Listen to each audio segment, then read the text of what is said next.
Hello, everyone. Welcome to the weekly H panel. We were off for a couple of weeks and we're back with the new topic, current state of Ethiopia. And it's always a great pleasure to have Faisal Robla and Zgail Gabisa in the panel. Welcome, gentlemen. Thank you.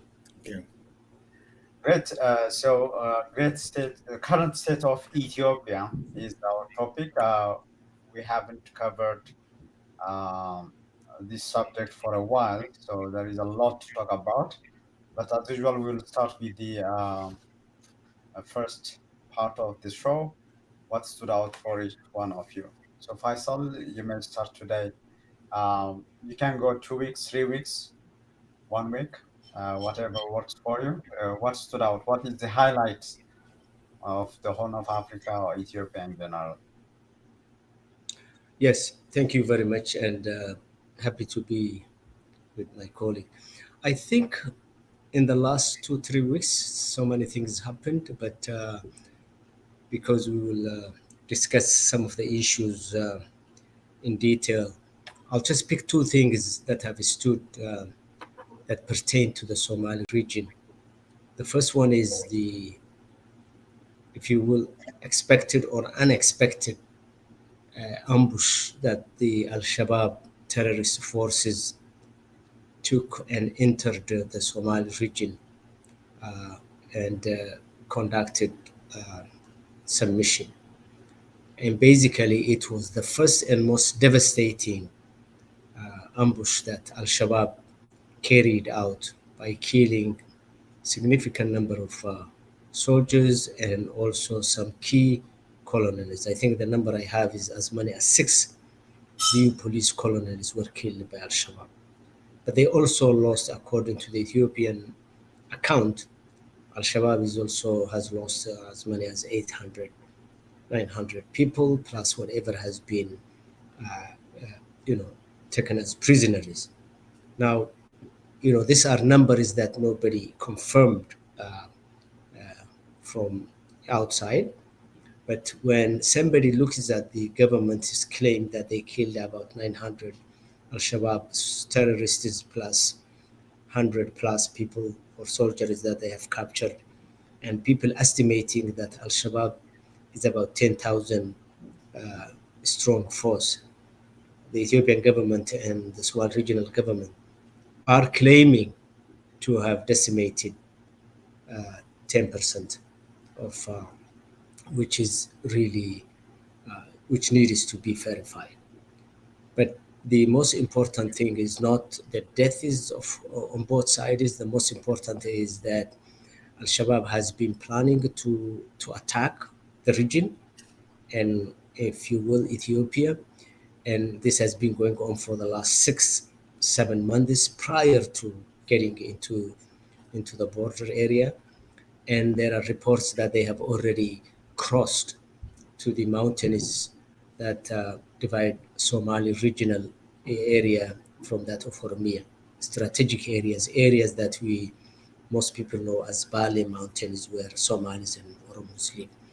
And there are reports that came out that detail that the Ethiopian government has spoken about Al-Shabaab carrying operations and establishing infrastructure in some areas of the Somali region, including the Afder and Liban zone. So it has been going on for a while. The question people are raising is, where was the Ethiopian security intelligence forces and where was the Ethiopian government at the national level to have, preempted this terrorist plot forming in the making, and why did it react very late? So those are the questions that nobody has answered so far. The first thing, the Ethiopian government and the regional Somali government has been very quick to celebrate the gains that they claim to have reached without really assessing and sharing with the rest of the world and with Ethiopians what happened and where things have fallen apart. That's number one. I think the other thing, and I will come back later on, is the second major, third front, I would say, of conflict that has started and brewing in Ethiopia. As we know, the Tigray front was the most devastating front that went since 2020, November of 2020. The Oromia front is the largest in scale that we have at hand at this point in time, where there's in mayhem and destruction and dislocation is probably, again, it's very soon to parallel what had happened in Tigray. The third front is the Somali Afar front, which is also shaping itself to a very disastrous point. Today and yesterday, some significant and very drastic, conflicts have been observed between the Afar and the Oromo, mostly the Somalis being the recipient of the attack, from very well armed and well prepared Afar militia, even capturing some Somali Libyans and dislocating a significant number of Somali villagers from their homes. Although I'm told this morning that some of the villages that the Afar militia captured from Somali militia or Somali Libyans, there are still some Somalis who stayed behind but still staying in their homes. Today in the media, we have seen Somali Libyans being captured by Afar and basically interrogating them, those whether they are Somalis or Isas, meaning that if they are Isas, they probably be punished very seriously, as opposed to if they claim to be hailing from other Somali clans, there may be some leniency. So these are symptoms of ethnic cleansing and civil war, when people identify prisoners of war, not on the basis of their military background, but on the basis of what ethnic or clan or tribe that they belong. So very seriously to be concerned about what's brewing in the Somali region.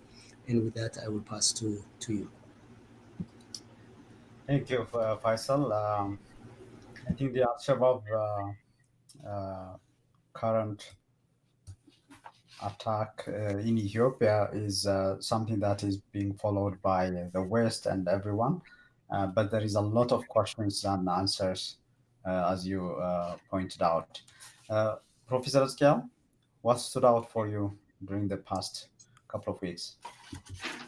Yeah, simply to begin by adding to what you and Faisal said about the Al-Shabaab supposed attack, because there are a lot of questions surrounding how that happened. Without getting into that, I just wanted to add this note to the fact that Ethiopia now claims ultimate sovereignty over its territories. The one area where the sovereignty of Ethiopia or the territorial integrity of Ethiopia was not violated, whether that is at the invitation of the government or any other aggression, was the side with Somalia. It's a porous border, but at least the Somali region was relatively calm, and the porous border between Somalia and Somaliland and Ethiopia was calm as well. The Eritrean side, the northern side of the territory, was violated by the Eritreans at the invitation of the Ethiopian government. The western part was violated by the Sudan at the invitation of the Ethiopian government. The only thing that stood out was probably Kenya and was the Somali side. Now that has been violated, and probably ostensibly with a collusion with the Ethiopian government. So the idea that the territorial integrity of Ethiopia is sacrosanct, which the West is now insisting on having, that there is nothing sacrosanct about it. The violator is in Addis Ababa, in Arat Kilo.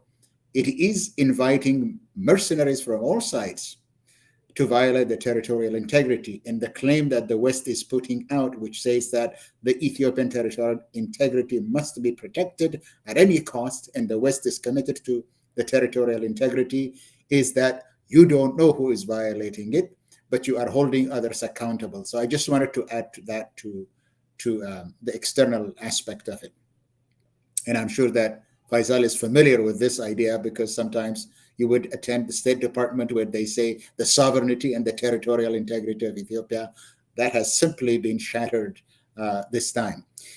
Now, what stood out for me is the application submitted by some nations and nationalities in the southern region, in the southern nations, nationalities, and peoples region of Ethiopia, with a background that when the reform started in 2018, the goal was to make sure that the wrong that was done at the constituting of the constitution and the multinational federalism, that the wrong that was done at that time would be righted. That is to say, the nations and nationalities that were simply lumped together and put in what is known as the Southern Nation Nationalities region would now be able to exercise their constitutional rights following the constitutional procedure and claim their rights to self-rule. And they did that. About 12 or 13 or maybe 15 nations in the southern part of the southern region of Ethiopia did ask for their, or following the constitutional procedure, they did ask in their zone for recognition of their right as nations to self-rule. That was set aside by the prosperity government. The idea that nations have the right to self-determination and self-rule, and that right is guaranteed by the Constitution, was subverted by the Prosperity Party.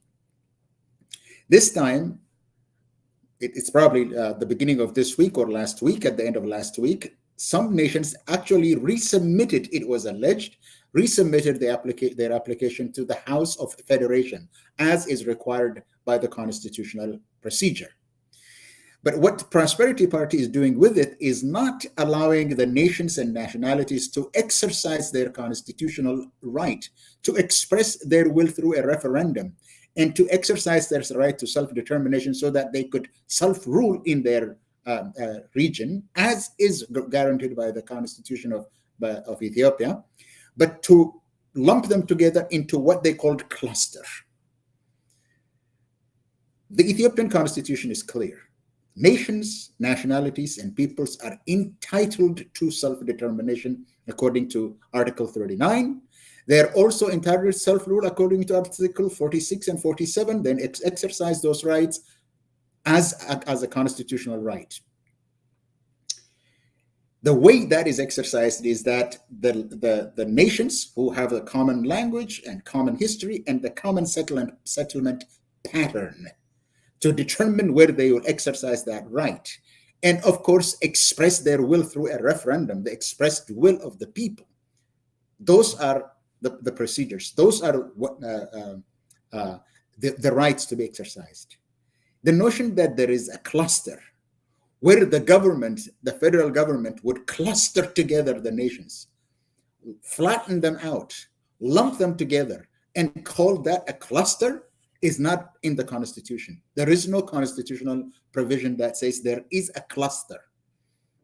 It is a violation of the Constitution, which at this point in time in Ethiopia, the Constitution is the constituting document.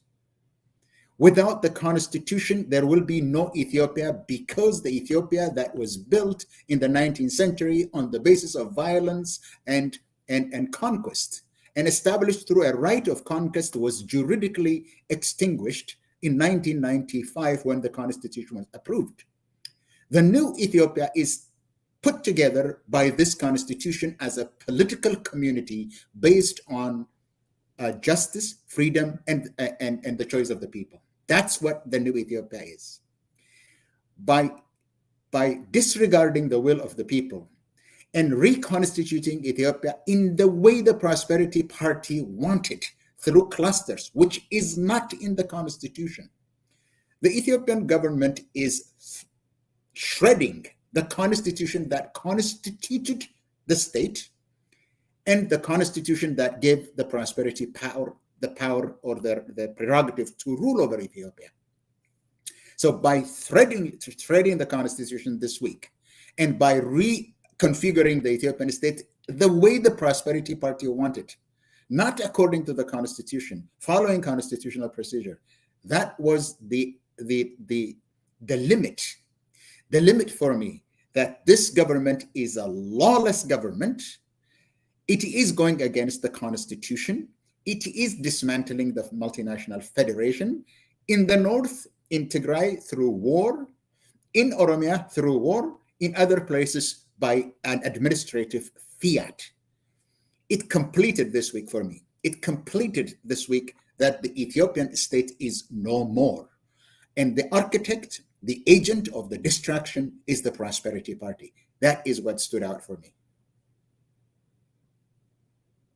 Great. I think that is a good segue into the topic. So the current state of Ethiopia. So there are a number of things that were happening, including the let's say quote unquote disappearance of the prime minister for some time and coming back into the scene, and even including today the third round of the filling of the great Renaissance Dam GERD, and so on, and the major in terms of invoice traveling to Addis, to Maqala, not only the US European Union invoice, but also we saw Russia sending its prime minister, its foreign minister to Addis. So with this foreign and domestic development, what is your take in if you were to speak to the subject of where is Ethiopia now, as presented by the palace versus what you see is happening in, I think you already touched it, but let's go deeper into that. Faisal? Yeah, thank you. I think scale very much, really demonstrated and showed us how Ethiopia is precarious when you look at its edges, from Tigray and Eritrea all the way to Oromia, all the way to the Somali region, which is probably the last bastion of passiveness and peace. That was the last place people wanted to show the world that this is peaceful, and that's gone now on both sides with Afar conflict and Al-Shabaab. And the Al-Shabaab thing will impact not only Somali region, it will impact eastern and southeastern Oromia, and it may as well go all the way to Addis, and that's something we don't wish to happen. But in a country where the government has no focus, you expect a lot of things to happen. Abiy is returned to the scene, really just gives you a sort of to worry whether really the prime minister is together and has all of the control and the sanity needed. One of the clips that I watched for him in the last 3 days was when he was talking as to how Ethiopia is rich in terms of tourism. And he's talking about the richness and the beauty and the resources that Ethiopia has at this point in time, and how he can exploit tourism as a source of cash and hard currency for the country. While I was watching that, I was asking the question of, does somebody who lives in Addis Ababa, who is probably from Walaga, would want to go to Walaga to see his mom or his uncles? The same thing with, Tigray, and the same thing with Somali region. Can somebody who lives in Jijiga would travel to Dredawa or vice versa? Here you have a country where people cannot go and travel to their home districts. And here is the prime minister of the country hallucinating that he can make huge money and cash from tourism, where foreigners who don't want to see anything that compromises their security and their safety would be coming to Ethiopia to enjoy. I mean, this is really something that shows you that whatever is going on with the prime minister, he's not really his feet on the ground. And I'm not even mentioning the details of his extravagancy when it comes to project demonstrations. Here is a country that is in a war for 2.5 years, that the two major I would say actually 3 major entities, including the Amhara region, are no longer going at night to bed with a sense of peace. And he's talking about projects. So the only thing that I can conclude from his behavior is really he's a preacher the prosperity church that says that you have strength, you wish things, and it comes a reality. There are no other basis for which any person who is really putting numbers together can now talk about Ethiopia, the source of tourism, the source or the home where wheat can be produced. As of this week, there's a large shipment of wheat coming from from um, that country that had the war, and the prime minister was talking about Ethiopia being a net exporter of wheat to the rest of the world. So when you put things together, you can tell that the prime minister is not really in touch with himself and with reality. Whether the people around him notice this or not, I think it doesn't need any commentary. It's just that you can tell they are troubled, but they don't have the guts nor the political will to even counsel the prime minister on the right uh, uh, course. As to the issue of Ethiopia's international relation with the West, I think Joseph Borrell expressed what really needs to be underlined, that Europe and EU will not have any business to do with Ethiopia until and unless some preconditions are addressed by the Ethiopian government, including lifting the siege, including having accountability as to who did what, including resolving the conflict in Tigray. I think this is probably the most clear message that Abiy and the Ethiopian government at this particular time has received from European communities and from EU. With the Russian foreign minister being in Addis, it was very interesting that Abiy did not meet him in person. That's when he was, missing in action, but he spoke over the phone.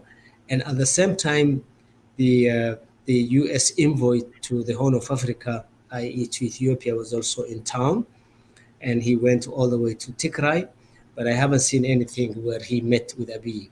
So somehow, whether it is Abiy trying to avoid intentionally so that he's not accountable to the international mediators and international powers, I'm not sure, but he has been hiding from all this groups. I think, and I'll talk about this some other time, but I don't think Abiy has the belief as a prime minister of Ethiopia, nor do the people around him seriously believe that neither America nor the West would punish them or do anything about them. Because the history of Ethiopia, and I think Escal touched a little bit, the history of Ethiopia has been such that the West has never really told Ethiopia what Ethiopia needs to do in terms of correcting the mistakes and mishaps.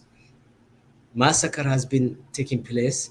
Still, the West has been helping Abiy to the tune of billions of dollars. So there is no recognition at Aret Kilo at this point in time, the weight that the West brings onto Ethiopia. And I don't see any indication. We see people mentioning that there has been a direct talk between TPLF and Aret Kilo, and that's what Al Arabiya and some other Middle Eastern papers have written yesterday and today. But we have no indication at all that Abiy is changing course, whether it's lifting the siege, releasing the Tigrayan prisoners who are imprisoned in either Addis Ababa or in Afar, nor do we see a letdown of the war in Oromia. So I think until I see some tangible thing, I would think Abiy thinks that he can get his way, he can get his cake and eat it, and that's what we have at hand at this point in time. Thank you, Faisal. I think on the subject of Al-Shabaab in Ethiopia, I was trying to get a material we shared last year. This is from Mary Harper from BBC. She wrote a couple of books. One is Everything You Have Told Me Is True. The Manifest of Al-Shabaab. This is a book by her, and another book, Getting Somalia Wrong, Faith, War, and Hope in a Shattered State. And she said September 8th in a podcast from Crisis Group 2021, she said about Al-Shabaab and Ethiopia. I'm sure Al-Shabaab, in fact, I spoke to Al-Shabaab about this, she said, and I said, are you going to take advantage of that and strike your main enemy, that is Ethiopia, as you have always described it? And the Al-Shabaab official who I was speaking to was kind of laughing. He said, we don't need to attack them now. You know, we could attack them whenever we want, but they are destroying themselves. This was September last year. So we are just sitting on the sidelines and watching Ethiopia fall apart. You know, he was kind of rubbing his hands in glee about this. End of quotes. This is Mary Harper. She said in the podcast with Christ Group last year. Scale, on the subject of the current state of Ethiopia, you can build on what you were saying before as well and reflect on Faisal's. What is your take on the subject? Well, Ethiopia is, this Al-Shabaab guy is an astute observer, and he's saying it is falling apart, and we don't have to do anything to assist, because they're doing a good job disintegrating the country. He's right, and that's what I was saying earlier. From outside, external aggression is or external violation of the territorial integrity is rampant. It's ubiquitous. Internally, and I'll speak to that, internally, there is really no cohesion. The country is definitely falling apart. What's the current state of Ethiopia is that the Ethiopian state is falling apart, and the agent that is helping it destroy is in Arat Kilo.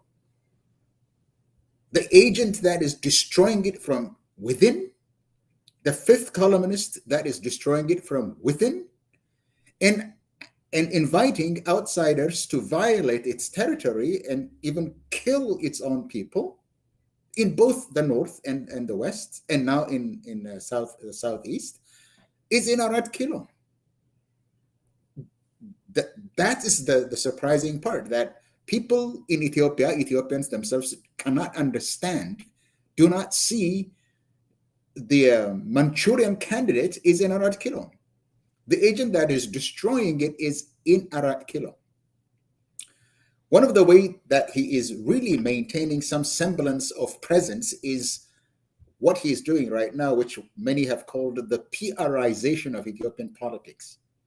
If he performs before the camera, he thinks things could happen. That one man could rule a country as complex as Ethiopia and as big as Ethiopia, with almost 120 million people, that one man from Arat Kilo could lead this nation. He thinks that way by simply performing. Let's say the reason that he disappeared is maybe he's imitating his mentor, Isaias Afwerki, feigning death and then just appearing and then catching everybody by surprise. Maybe that, let's say that is doing, from the information that I have, he had some ailments that he had to deal with, a serious one. But when he comes out, the first thing that he does is macroeconomic council, announcing that they have earned 10 billion without including some activities. I don't quite remember what he said, but a total of probably about 20 billion over the last quarter. That's what he announced. The question is, where is that money? If you earned in the last 3 months $20 billion, where is it? What is it doing? The PRization says that if you declare it from the rostrum in parliament or in the office of prime minister or somewhere else, it has happened. It has happened. $20 billion was earned from export, and nobody knows what has happened to it because there is no improvement in the economic conditions in Ethiopia. But announce it. The PRization. Just announce it, claim it, and that is The prosperity gospel motto is name it and claim it, and it will happen. It will happen. You just name what you want, and the Lord will shower it on you. It will happen. The prosperity gospel is now leading Ethiopia. PRization, you name it and you claim it, it has happened. Second, he talked about growth to young people, and he said, the countries that are the envy of everybody, the countries that we look upon enviously, want to be like them. They grew because of the young people who were voluntarily, he said, voluntarily providing service to their country. I don't know of a country that developed because of voluntarism, but he said it. So you name it, you encourage people to provide free service to the state, to the country, to the state this time, and it will happen. Ethiopia will be one of the two countries in about 30 years, one of the countries that would be the leading country in the world. And third, he talked about, he went to the GERD after this volunteer. He went to the GERD. This is the same GERD that when he came to power was dismissing it. He dismissed it as a political project. Now he takes credit for it. And where he is standing, if you look at it, there were probably about 10 to 20 people listening to his speech, but he is alone on a red carpet, on a rostrum, on a high place, and he's speaking to a camera and his pictures are everywhere. The PRization of Ethiopia, as if a country as big as Ethiopia, as complex as Ethiopia, could be simply ruled by make-believe, by magic, by simply the leader appearing and speaking things have happened. That's the first thing, the PRization. With regard to peace, all of this PR is not going to do anything if there is really no peace and stability. All the charts and the graphs and everything that don't mean anything do not have any place if there is no peace.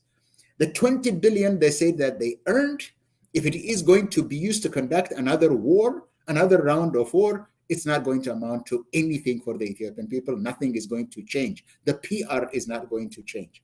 As far as the peace is concerned, let me say this about the Ethiopian government's side of it. I will not take your time about the whole peace process.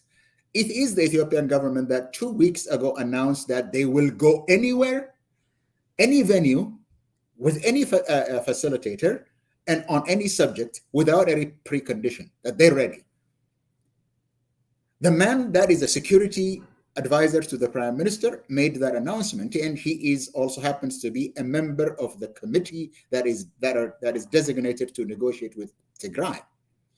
That same man, 2 or 3 days later, he comes out, that same man, with the same face, with the same name, with the same appearance, he comes out and he says, what I said last week is not true. Now we're not going to go anywhere. It would be under the auspices of the AU, and then refuted everything that he had said a couple of days ago. So at this point, what we should have been seeing would have been confidence building measures. But he came out and he said, nothing is shut in Tigray. All services is on. Verifiable facts that you can call someone in Tigray and find out that the telephone service is not working, the banks are not working. You can verify it. Verifiable things they deny.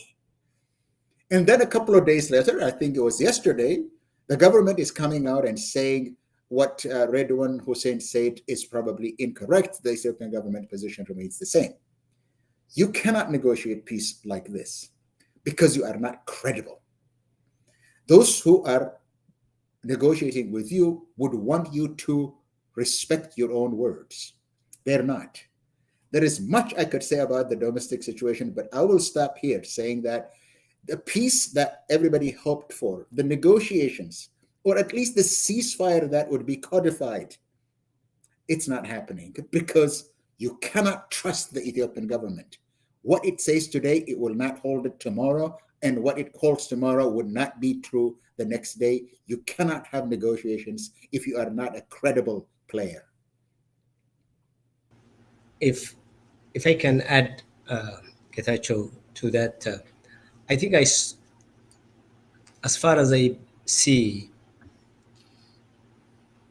there are two aspects to lack of peace currently with Abiy. Number one, Abiy and company believe that by, if you will, lying, creating scenarios where they can drag and drag and drag, that they can probably frustrate the entire world and then somehow kneel down TPLF and Ola to succumb to what Abiy and team want.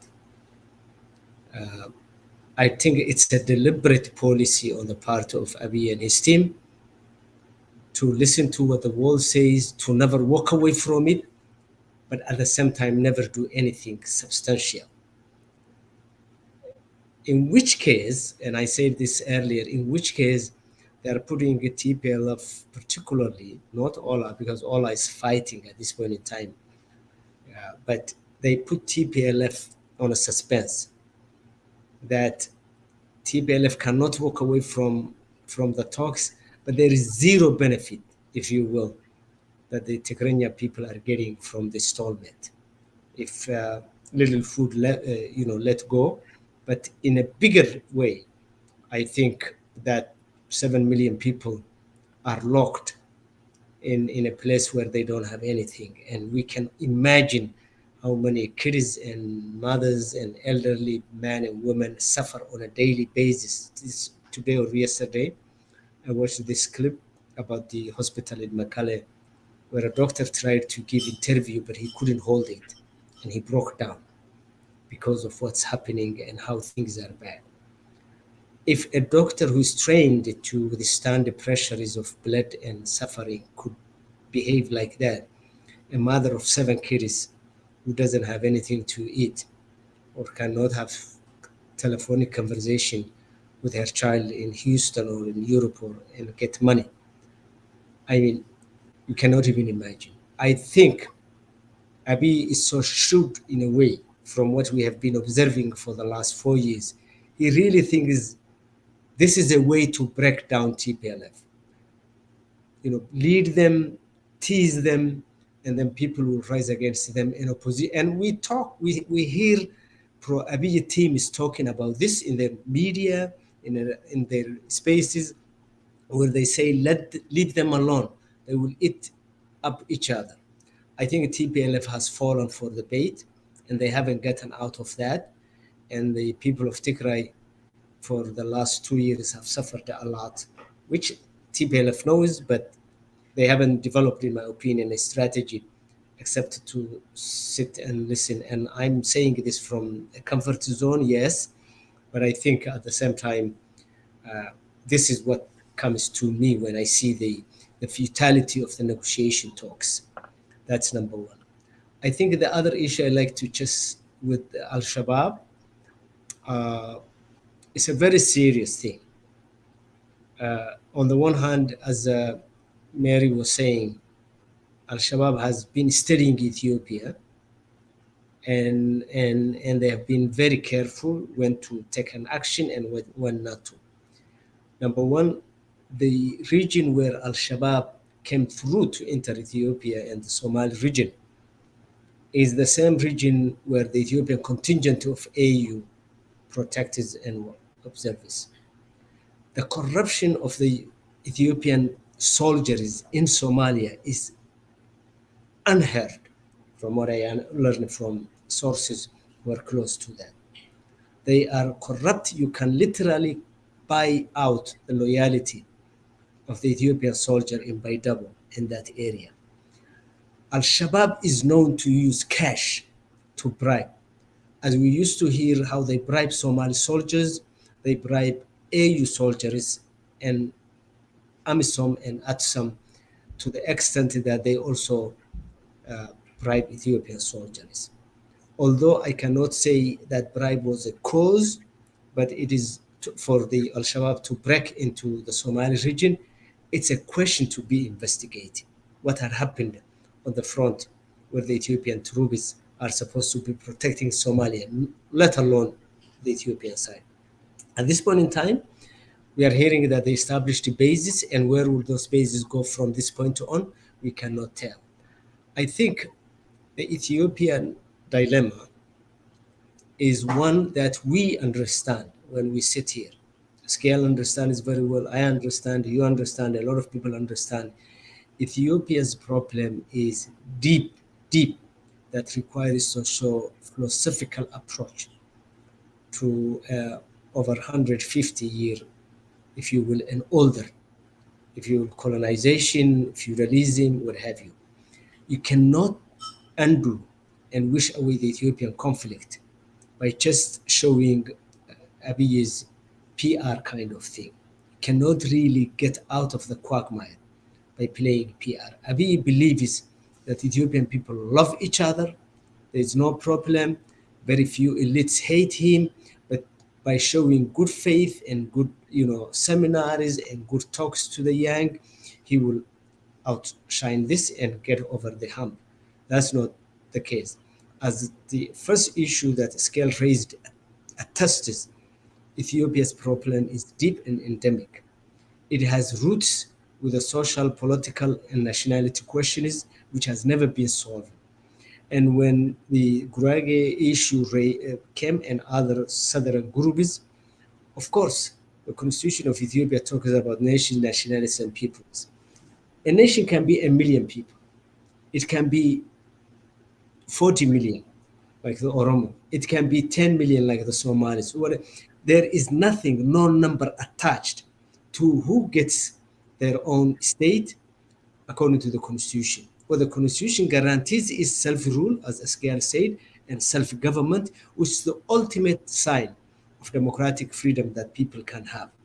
When people put that issue, you cannot tell them we create clusters for you, because this is what Aret Kilo feels comfortable. What Aret Kilo can do is it can try to convince and show people attraction or attractive factors as to why some groups can be together. But if the Gurage or the Walaita people or the Hadia people say, no, we will have our nationality and our own group, that's what we want, there is nothing that stops them from seeking that. You cannot really stop them. So I think all this is coming from the people of Ethiopia in the last 100 years, vying and longing for self-determination and self-rule. And those concepts have already been embedded and memorialized in the current constitution.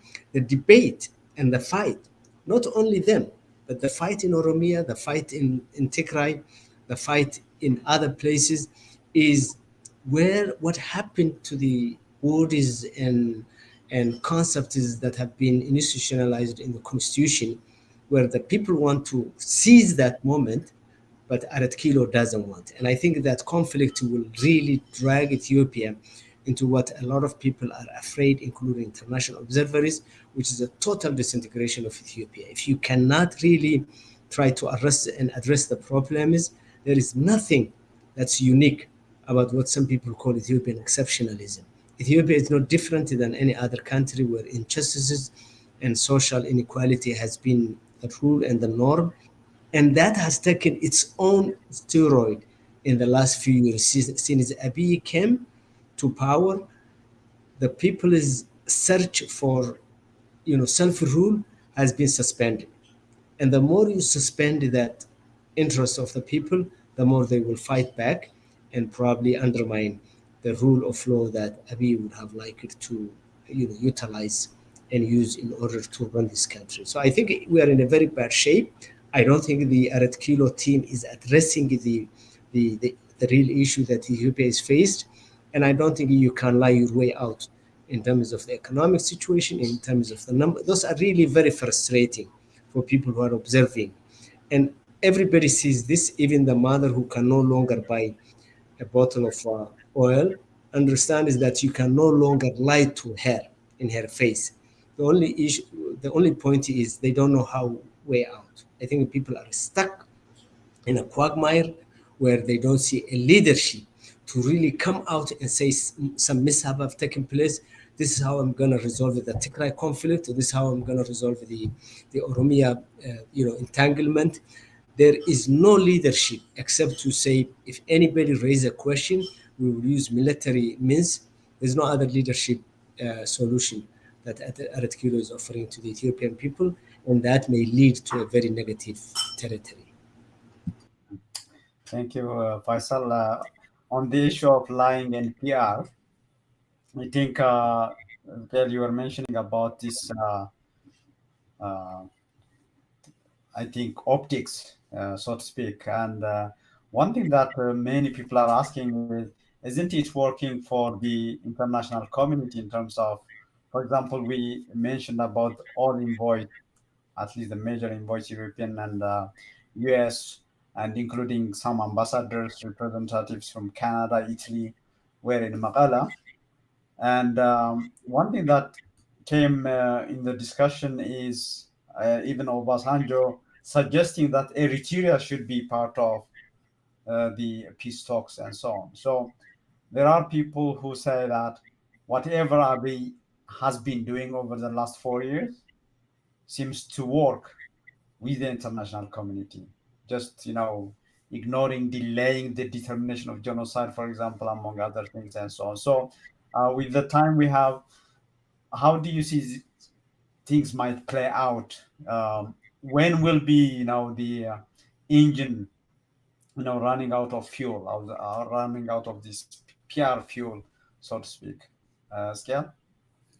I think it's already run out of fuel. It's already, look at this one man, a snake oil salesman. Nobody is going to buy anything from this man anymore.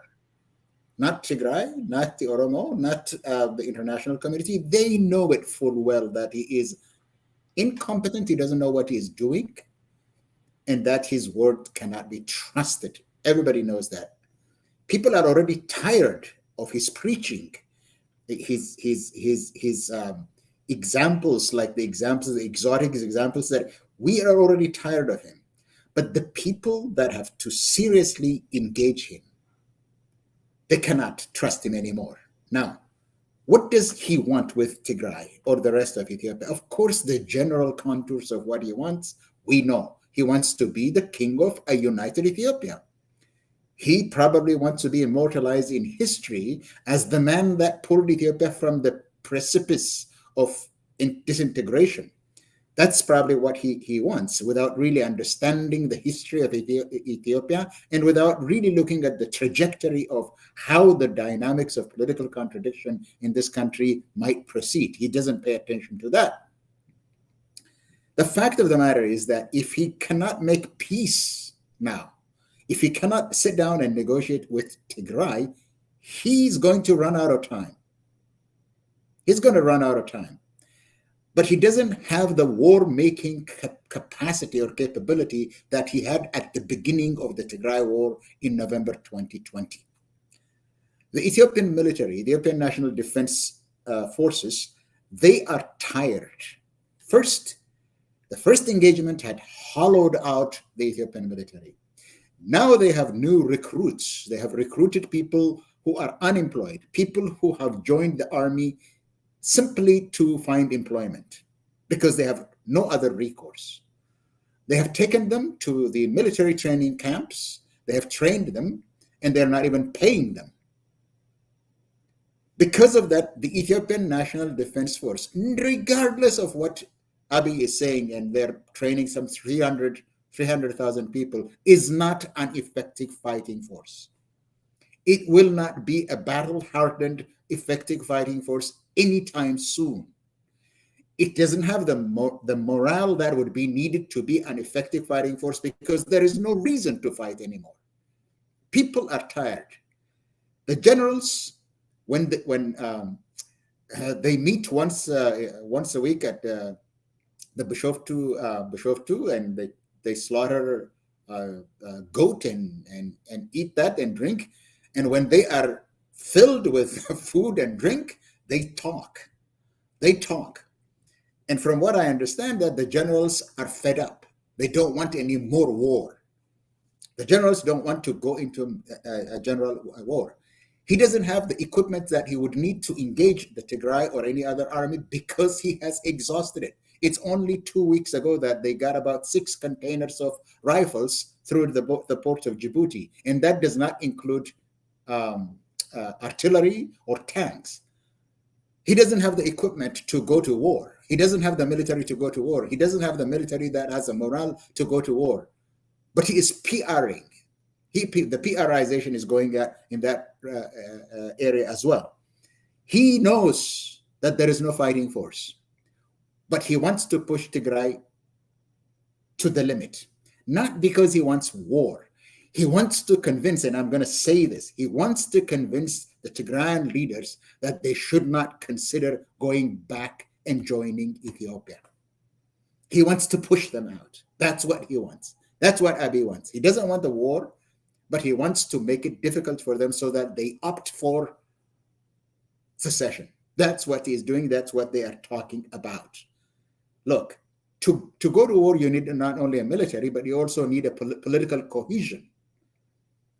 When the Central Committee met, the Attorney General of Ethiopia presented a paper in which he said, we have 2 choices, either to go to war or to go to peace, but there is no middle ground. To go to peace through negotiations, but there is no middle ground. We cannot go to war, we cannot conduct war, we cannot wage war, because he said a number of things, but he also said that we are not politically cohesive, and that is true. There is division within the Prosperity Party, serious division between the Amhara and the Oromo Party, between the Amhara and the federal establishment. There is serious division within the Oromia Prosperity Party.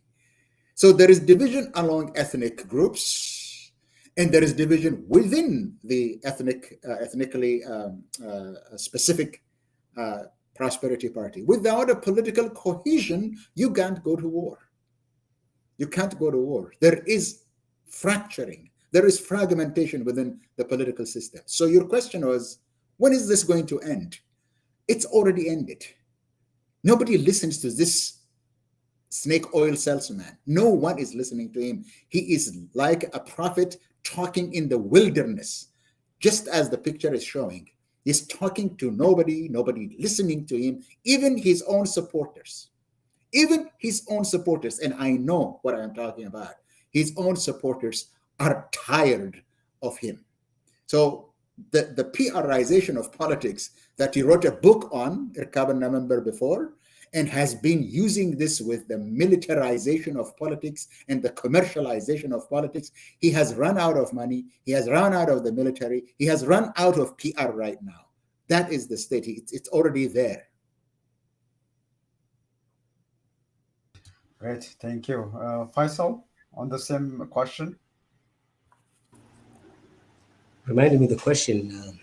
Yeah, so the question is, given that he is using PR as maybe the only tool, isn't it working for him when it comes to the US, to Brussels, to Washington, all that, and so on? You have been talking a long time, Faisal, as well, on the Ethiopia that has the political capital, social, historical capital that's being used, when it comes to the international PR.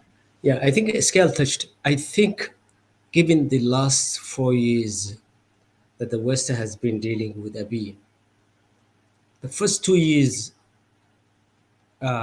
in general, they were fascinated by him because they thought he was doing what they would call a transformative democratic transition kind of thing. And they thought that he was bringing a rogue soldier, i.e. Isaias, into the fold. So even before he came to power, the West had an eye on him and they wanted him in. With all the, internal mechanism of, Lama giving him a chance and all that, they endorsed it completely. And they were very happy that it was not Lama, it was Abiy, because they had folders on both of them. And, and then with the initial change, They were very happy. They pumped money. Somebody shared with me and said that for Dubai to give him that $3 billion, the West encouraged them to help, because with the West, it takes a long time to release funds for a country. So it was the American saying, green light, there is a benefit for. So I think in the last 2 years, particularly seen is the Oromo elite started questioning his transition to democracy, and then not listening to them early on before the war in Tigray, and then the war in Tigray, because there were a lot of Oromo elites within the system, including some OLF leaders who really wanted to have a meaningful, exercise around the Ethiopian polity this time around. And early on they jumped the wagon. Then the Tigray war came, which was really just like the stroke that broke the camel's back. And then even they didn't give up on him. They tried to really bring him back to the center to the extent possible by, looking the other way. At this point in time, as SKL argued, the West knows that Abiy is not the solution to Ethiopia. He is the part of the problem, big time and big part of the problem. The only area where they have concern is that they don't know how to help transition. They don't see how Ethiopia can transition to a better way like we did the last time, from Haile Mariam to Abiy.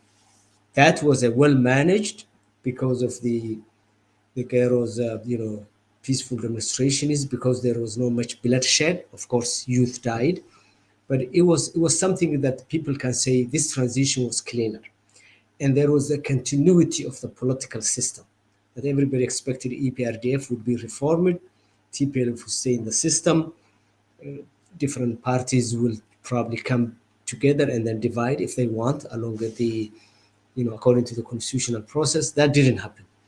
What they see now is a bomb in their hand, a bomb that if they let go, it will explode, and the Ethiopia that they knew will not only end, but it will impact the entire region.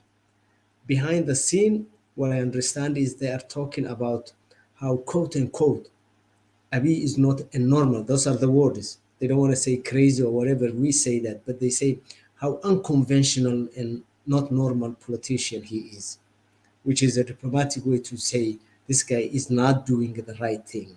That because when they say normal, they mean politics has normalcy. I mean, you can be, you know, Trump is not a normal political figure.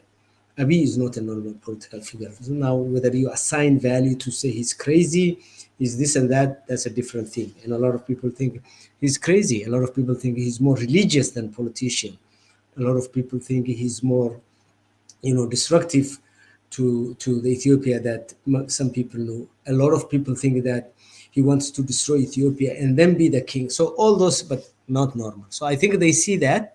What they don't see in the theater is a transition plan and a transition figure. And that last time it was very clear to them that Haile Mariam most likely would be replaced by an Oromo leader. That was clear to TPLF, that was clear to EPRDF, that was clear to Amara groups. And the whole issue of Oromara was also in a way clear that an Oromo leader was coming to the scene.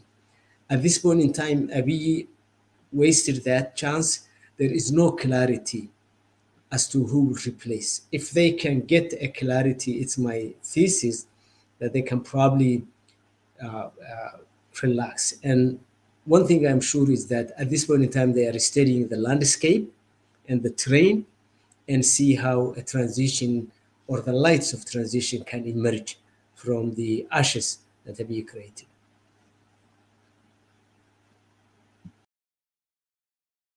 Thank you, Faisal. I think one thing important, but we never talked about that book, is the mention of the Erkavan member. I don't think our international audience or those who don't read Amharic heard about that. So this is a book written by Abiy Ahmed under the pen name Draz in 2017, before he came to power. And this article on Ethiopia Insight talks about how Abiy discusses about the importance of a leader possessing an alternate persona. So according to Abiy, in this book, the visible persona should be of an angel, to be worn to win the support of the people and consolidate power in good times. And you can have, another persona, or you should have another persona for fighting and so on. So actually, another reviewer reviewed around 10 or maybe more strategies and tactics he listed in that book. Most, if not all, are something that we have observed in his, leadership traits and so on. So maybe I think it's time for that book to be examined in detail in terms of analyzing it and how that really fits in what he's doing and what he thinks and so on. So, gentlemen, last word or final thought from your side. Professor Azgar, what is the final thought, parting thought for the day from your side? Now, if the West wants Ethiopia its territorial integrity to be respected and the Ethiopian state to continue, then they must do the right thing. Today, Ethiopia is teetering on the verge of collapse because the ruling party rebelled against the constitutional order.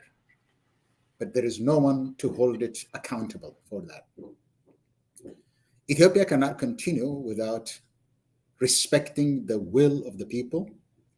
It cannot continue by willy-nilly violating the constitution, its principles. It cannot simply continue by disregarding the demands of the people. It just cannot. This should be clear. You cannot hold people under a heavy arm in perpetuity. There is a formula in Ethiopia. There was a multinational federation and constitutionalism and a constitutional rule. That was violated. Now returning to the status quo ante is impossible. The Western countries are waiting for the national dialogue to propose a new social compact. But that new social compact, I guarantee you, what they're working on is not a social compact that would guide state operations and state functions in the future. They're going to reinstate the past, dismantle this constitution of nations, the constitution of nations and nationalities in Ethiopia, dismantle it, dismantle their right to self-rule in the 21st century, resolve political differences through the use of force, and recreate or reinstate the old Ethiopia that a king, an autocrat might rule.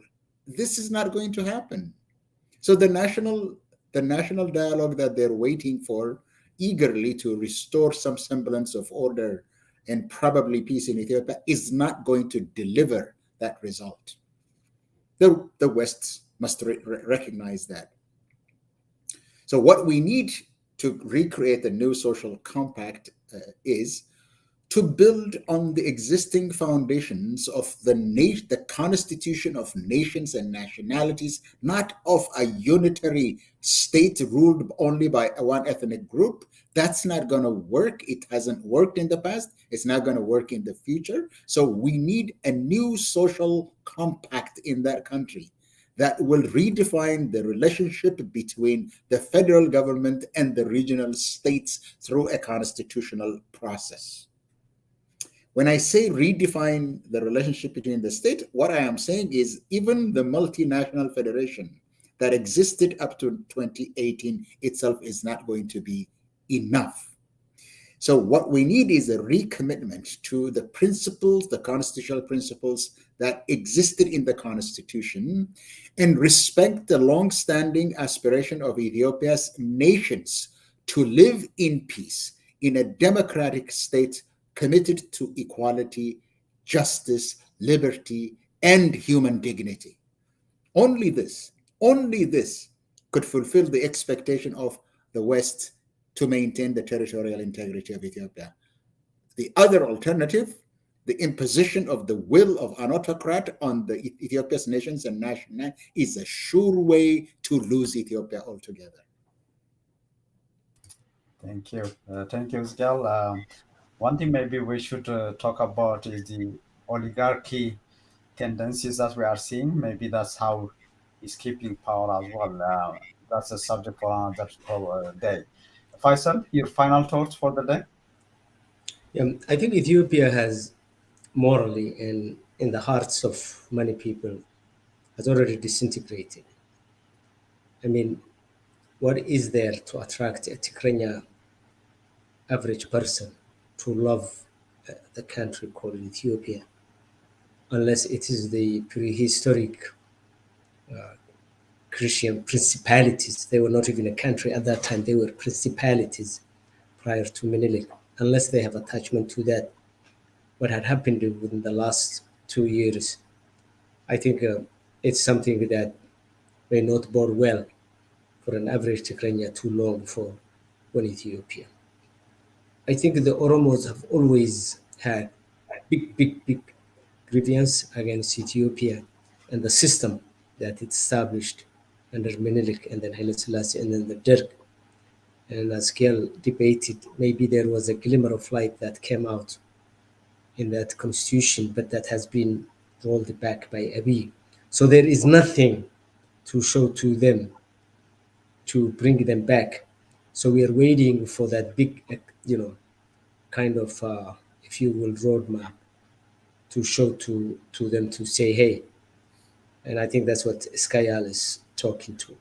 Then there are even more extreme groups like the Somalis, who never really felt part of Ethiopia, only being held there by brute force and intimidation and massacre and humiliation that was not seen by the rest of Ethiopians until now, because now it's happening in a big way to a group of Ethiopia that were part of the core.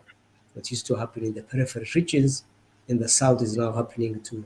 So there is no central value system that you can say would hold the people, the 120 million that we're talking about.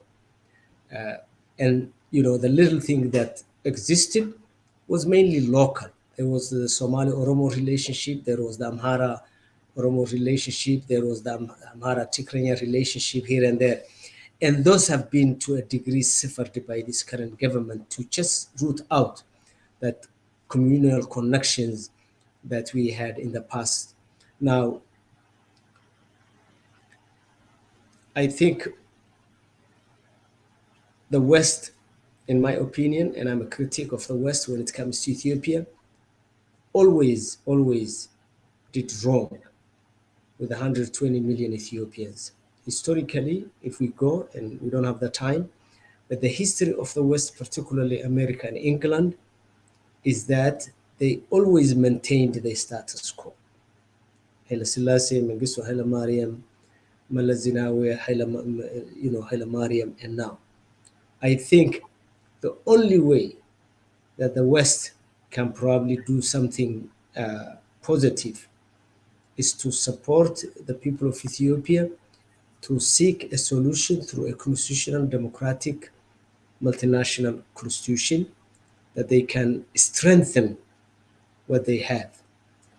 The West cannot earn the respect of the people of Ethiopia by reinstating or even strengthening something that's similar to the past status quo. We have been there, we have traveled there, it never worked. The West may think Ethiopia as a strategic, place, and that only serves for a limited period of time. And at the end of the day, the West would see itself losing Ethiopia. They already lost Eritrea. There's nothing that guarantees Tigray will stay, or the Somali region will stay, or even Oromo will stay together, unless there is a creative way to work around the constitution and strengthen whatever rights are already guaranteed by the people of Ethiopia in that constitution. Rolling those rights is a recipe for destruction and disintegration. And that's what Abiy and his team seem to be pursuing. They are on that collision course, and nothing has so far shown Abiy the light to tell him that he's doing things wrong. And we wait till, whichever course he chooses. But the West has not been doing right. They have not been critical enough. They have been pumping money and cachet and weapons through different third handy like Turkey and United Arab Emirates to steal Arab Abiy to kill his own people. They have done that with Mengistu. They have done that with the Mullahs. They have done that with Haile Mariam. They have done that with Haile Selassie. There is nothing positive to say about the Western involvement in the pursuit of Ethiopia's people for their rights. I can't see anything like that. They're on the same course. So we need to really pay attention to the West and remain critical of the West until they recognize what we need out of this journey. Thank you. Great. Thank you, Faisal. Thank you, Asgal.